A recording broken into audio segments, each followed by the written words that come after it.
I watched the Downing Street press conference on Wednesday with fascination. It was called to unveil Plan B for England amid the spectre of Omicron and the looming fears over the worst it might do in the coming days and weeks.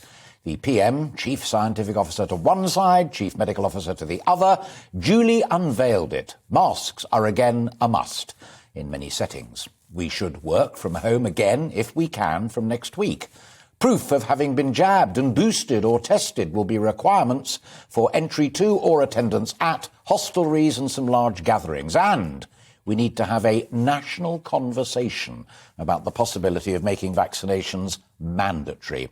The slides demonstrated the growth in cases, but there was little or no evidence of an Omicron-related surge in hospitalisations, serious illnesses, or even deaths yet. But there was lots on what might happen if we didn't adopt and adhere to Plan B. And there you have it. Next up came the questions. The national press and broadcasters launched in with question after question about parties. To be fair, they were political rather than medical or scientific correspondence, but it did seem curious.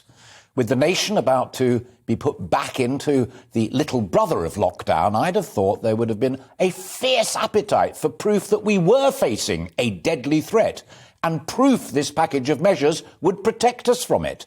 No doubt, had there been no parties and no flat refurbishments, that is what they would have done. On the plan measures, in truth, it is a better safe than sorry move, and we must trust the Prime Minister and his medical and scientific advisers. But therein lies the rub. We may still just about trust Vallance and Whitty, but there's growing evidence that many just don't trust the Prime Minister anymore. Here's where last year's parties come in, or gatherings, or parties that didn't happen, even though the invites went out weeks before and included outsiders as well as insiders. Ministers had plodded the there were no parties and if there were parties all rules were adhered to stuff for days. The guy who crafted that thin line of defence was, it seems, at one of the parties or gatherings that didn't happen, and even gave a speech and handed out awards. He offered his resignation today. Apparently it was refused. So the hacks wanted to know about parties. Had it been today, as I say, they would have wanted to know about flat refurbishments. Not who paid, but who asked for the dosh and when. The Prime Minister told his standards man that he didn't. There is now evidence good enough for the Electoral Commission to find the Tory party that he did, and that it was all a bit dodgy. There are serious allegations from serious sources that Plan B is just a distraction from Partygate and Flatgate and all the rest of the current gates. If it is reprehensible. If it isn't, and it is for real, then all of yesterday's questions should have been about the flimsy arguments for Plan B and the flimsy evidence that it will see off the Omicron threat. The real question has therefore become, why should we trust the Prime Minister? The polls are already suggesting a clear majority of you don't. Even some 20% of Tories don't, it seems. Labour are already inching ahead in the polls and now 8% clear, according to one poll published in just the last few hours. Now, we live in a democracy, and there are two key votes coming up next week, which will be key.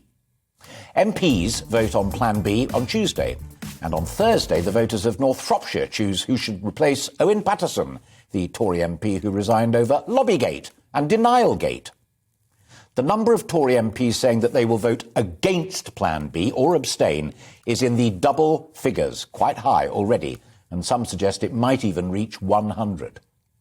It's also reported that quite a few of them have penned letters to the chairman of the 1922 committee suggesting another vote, a vote on the leadership of the Conservative Party. The Times leader talks of a trust deficit. The Telegraph, a breach of trust with the British people.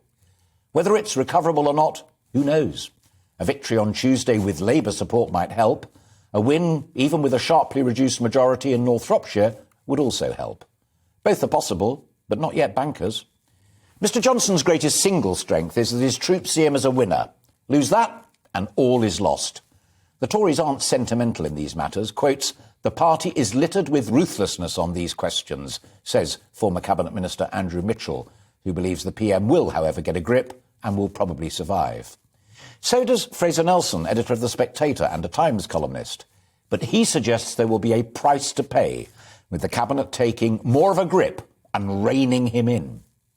Many also feel that he needs to shed more of the bright young things around him, the young masters and mistresses of the universe who thought they could do no wrong and were immune to the tedium of political accountability. Others point out there is no obvious Tory challenger around whom a majority of the party could easily rally.